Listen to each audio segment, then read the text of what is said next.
All right. So it turns out I was right. Sean Brady was going to beat Gilbert Burns.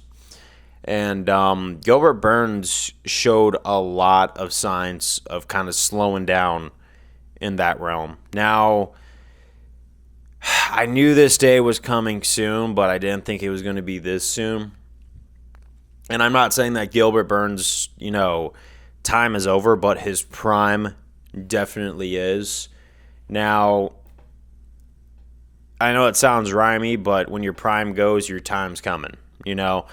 It just kind of happens, and we've seen from guys like Tony Ferguson, right, who used to be on top of the game, and now they're not anymore because, well, the sport takes over. The nature of the sport happens.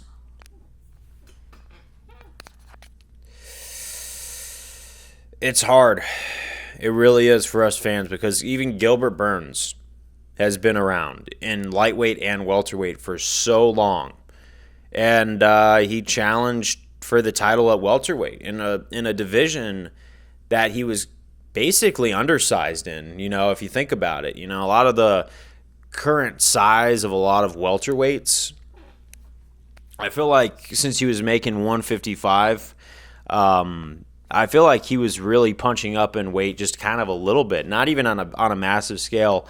But it takes more to fight bigger dudes. Kind of like DC. A lot of people like to discredit him, because he came second to John Jones when if he didn't have all that weight, he could have easily made middleweight and gone down as the greatest undefeated middleweight to ever do it.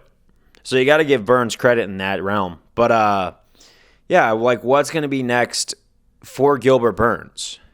Not a straightaway retirement. I think that's a little harsh. Okay.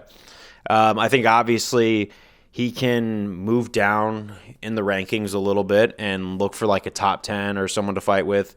Someone he hasn't taken on. Maybe Michael Venom Page. I know that Michael Page and Stephen Wonderboy there was a rumor that they were going to fight, but I think that Stephen Thompson's fighting someone else. So now that leaves Michael Page open. One more fight.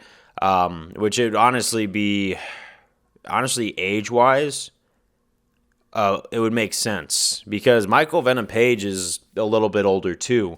And, I think it would just be a really interesting matchup maybe that we never thought we'd ask for. Or we could give him that Usman rematch that he has been asking for. I know he's on a losing streak right now. But Usman, if you don't think he's on his way out, you see the stars aligning, a perfect send-off fight for both of these fighters. Maybe a UFC Vegas Apex card, or even like if they go to like Louisville or something like that, they could be a main event and then close the book. Because I like the one thing I just don't want to see Gilbert Burns is be one of those guys that comes back time and time again and doesn't want to let go of the game. But he seems a lot more contempt. I know a lot of people online I've read are talking about, he's going to end up just like Tony Ferguson. I think Tony Ferguson kind of stuck around because he never even got the title shot that he deserved. He never challenged for a title, and he had earned a title shot beyond anybody else. But the UFC kept pushing him to the back of the line. They did everything they could. Gilbert Burns might be a little bit more fulfilled because he wasn't screwed over that hard. So it might be easier for him to let go. We'll have to see what he decides on.